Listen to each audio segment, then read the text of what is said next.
नव्या बचपन से ही बहुत जिद्दी थी। बिन माँ की बच्ची थी, इसलिए सब लोग उसे संभालते थे। दादी की तो लाडली थी। उसके पापा सचिन की दूसरी शादी करने का प्रयास चालू था, पर यह 7 साल की बच्ची कुछ न कुछ करके अपने पापा का रिश्ता जोड़ने नहीं देती थी। उसकी दोनों नानी और दादी उसे समझा समझा कर थक गई। बेटा, सभी सौतेली माँ बुरी नहीं होती, और हम हैं ना, तुम्हें अगर तकलीफ़ दी तो हम उस पर चिल्लाएंगे, डांटेंगे।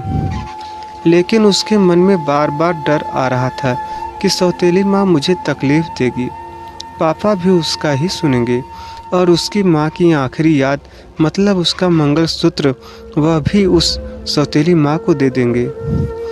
ऐसे उसे लगता था। सभी को टेंशन हो रहा था कि उसे कैसे समझाएं। उसकी माँ मतलब सुनीता एक एक्सीडेंट में 2 साल पहले इस दुनिया से चली गई। तब से लेकर अब तक उस बच्ची को सभी संभालते थे, पर उसकी यह जिद जरा ज़्यादा ही थी। कैसे बताएं? अभी इसे उसकी दादी ने उनकी ही मौसेरा भाई की लड़की पसंद कर ली थी। उसकी भी शादी होकर तलाक हो गया था, और उसे एक लड़का भी था, पर यह बच्ची सुनने को तैयार ही नहीं थी। वह लड़का है, मतलब उससे ही सब प्यार करेंगे, मुझसे नहीं। ऐसा मन में वहम बिठाए वो इस शादी को नहीं होने देगी। ऐसे जिद पकड़ कर बैठी थी। उसके लिए जिद के आगे सचिन भी नहीं बोल सका। दोनों दादी और नानी काफ़ी चिंतित हो गई। बाद में सुनीता की माँ ने समस्या का समाधान निकाला। सुनीता की एक दोस्त माया, जिसकी उम्र हो चुकी थी, इसलिए उसकी शादी तय नहीं हो रही थी। उसके घर जाकर नानी ने सब हकीकत बताई। वह सब सुनने और समझने के बाद भी माया शादी के लिए तैयार हो गई। इस वजह से दोनों नानी और दादी भी काफ़ी खुश हो गए। अब सचिन क्या कहता है, इसकी उनको चिंता हो रही थी। खुद सास ही बोल रही थी, इसलिए जमाई तैयार हो गया। लड़की को मिलने के लिए सचिन ने माया से मिलने का तय किया। मुलाकात के दिन सचिन ने माया से कहा कि मैं सिर्फ नव्या के भविष्य के लिए और अपनी माँ की इच्छा के लिए तैयार हुआ हूँ। मेरी तरफ से बाकी कोई भी उम्मीद मत रख करो। यह सुनते ही बहुत बुरा लगा माया को, पर कितने दिन घर वाले के ताने सुनूं, इसलिए माया तैयार हो गई और शादी भी हो गई। उसके घर की परिस्थिति इतनी अच्छी नहीं थी, उस वजह से उसके माँ बाप ने माया को कोई भी जेवर नहीं दिए, और नव्या ने अपनी माँ का मंगलसूत्र भी नहीं देने दिया। बाद में सुनीता की माँ ने माया की माँ बनकर सब कुछ किया। नव्या माया को बहुत परेशान करती थी। वो सौतेली माँ ऐसे ही पुकारा करती। उसे माया थोड़ा सा डांटती या उसे समझाने का प्रयास करती, तब जानबूझकर झूठ मूठ का रोने लगती थी। माया 2 महीने में ही पूरी तरह हताश हो गई। दोनों दादी और नानी को पहले ही सब कुछ पता था। इस वजह से माया को वह कुछ नहीं बोलती थी। वह उल्टा उसे बोलती थी कि मारोगी भी तो चलेगा, पर सचिन को यह सब सहन नहीं होता था। जब परिस्थिति हाथ से निकलने लगी तो माया ने उसकी सहेली को, जो कि एक स्कूल टीचर थी, उसके साथ मिलकर एक प्लान बनाया और सचिन को असली परिस्थिति का सच का पता चले, इसलिए नव्या के ड्रामों का वीडियोस बनाकर उसे दिखाया। पहले माया को ही गलत समझने वाला सचिन सारी सच्चाई से अवगत हुआ, और उसने उन दोनों को धन्यवाद किया। प्यार से नव्या को समझाया कि इसके आगे तुम्हें माया के साथ अच्छा बर्ताव करना होगा, उसकी सब बातें सुननी होगी। हालांकि नव्या ने काफ़ी तमाशा किया, पर उसकी साइड लेने वाला कोई भी नहीं है, ये उसे समझ में आ गया। उसको माया पर बहुत गुस्सा आता था। माया उसे बहुत समझाती थी। धीरे धीरे माया और सचिन का रिश्ता भी सुधर रहा था, पर पति पत्नी जैसा रिश्ता उनमें नहीं था, और वो सचिन ने उसे पहले ही बता दिया था माया को बहुत बुरा लगता। उसने अपनी इच्छाएं अपने मन में ही दबा दी। नव्या को उसने सौतेलापन कभी भी दिखाया नहीं, पर नव्या मात्र उसके साथ झगड़ा ही करती थी। धीरे धीरे नव्या बड़ी होती गई। सचिन हमेशा काम के लिए बाहर रहता था। माया नव्या के लिए हमेशा तत्पर रहती थी। उसने नव्या को बहुत प्यार से समझाने की कोशिश की, पर माया को हमेशा असफलता मिली। उसमें सचिन की माँ हमेशा बीमार रहती थी। उनकी वह देखभाल करती थी।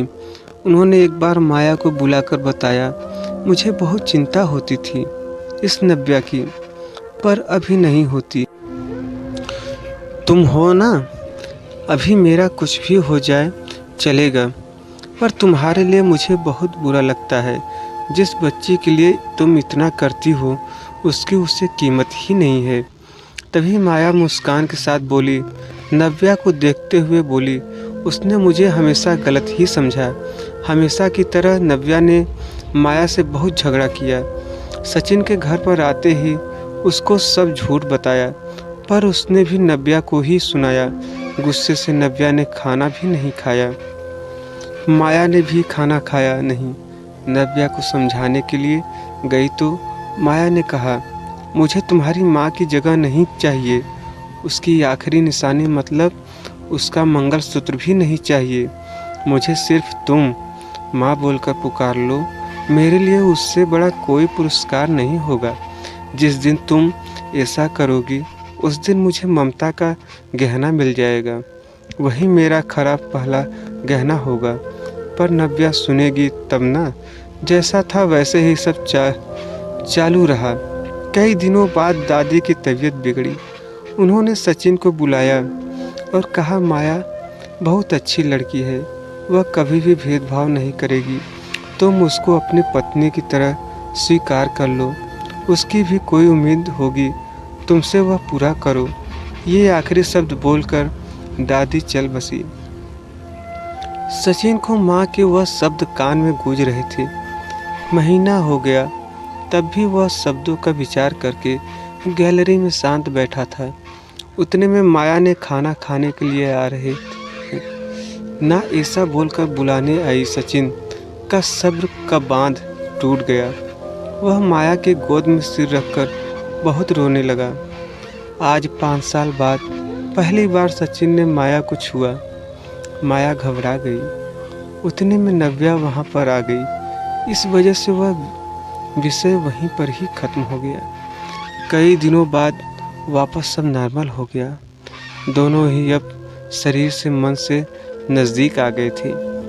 नव्या को समझ आने के बाद वह भी जरा अच्छा बर्ताव करने लगी।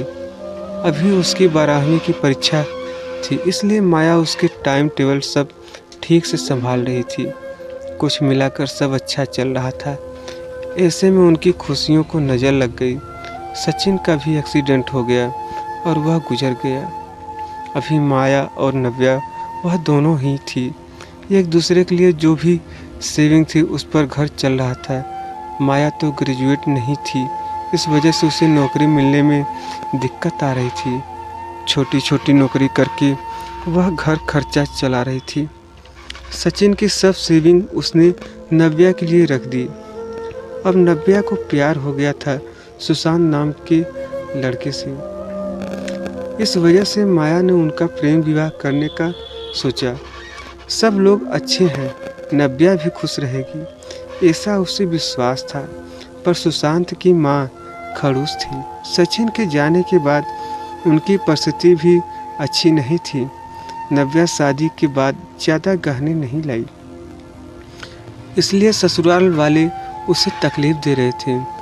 उसकी सास की सहेलियां घर पर आई थी नई दुल्हन से मिलने। तब नव्या की सौतेली माँ के बारे में बुरा भला बोल रही थी। सौतेली माँ है ना, इसलिए ऐसा जानबूझकर किया होगा। सब कुछ खुद के लिए रखा होगा और बेटी को लंका की पार्वती बनाकर सिर्फ मंगलसूत्र पहनाकर भेज दिया और हंसने लगी।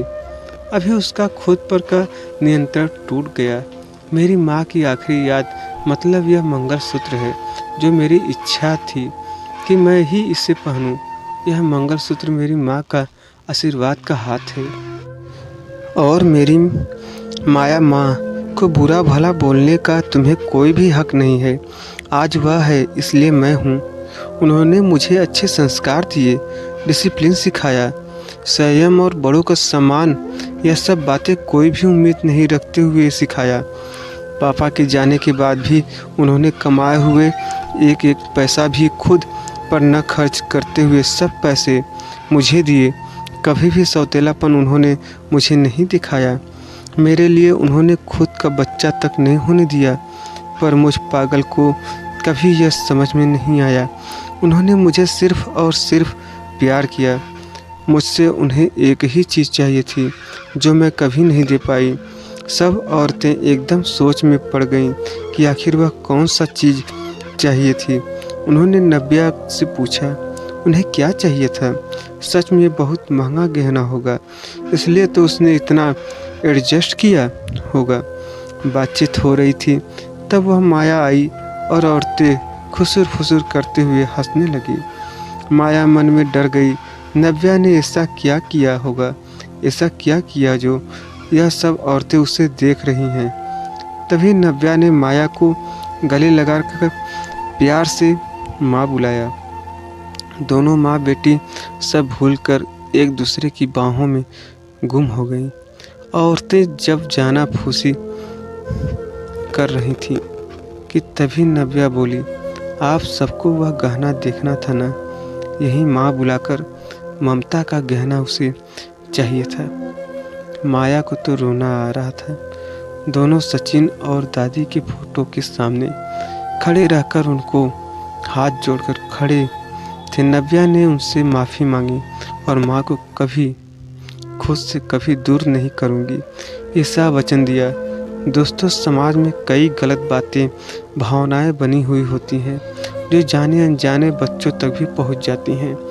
हमें बच्चों को और खुद को भी इस बात को समझाना होगा कि हर पुरानी बात पूरी तरह या हर किसी के लिए सच या एक समान नहीं होती हैं। किसी एक का सच दूसरे के लिए झूठ हो सकता है। इसलिए किसी भी बात को अपने दिल दिमाग में बिठाने से पहले उसकी सत्यता की कसौटी करना बेहद ज़रूरी हो जाता है।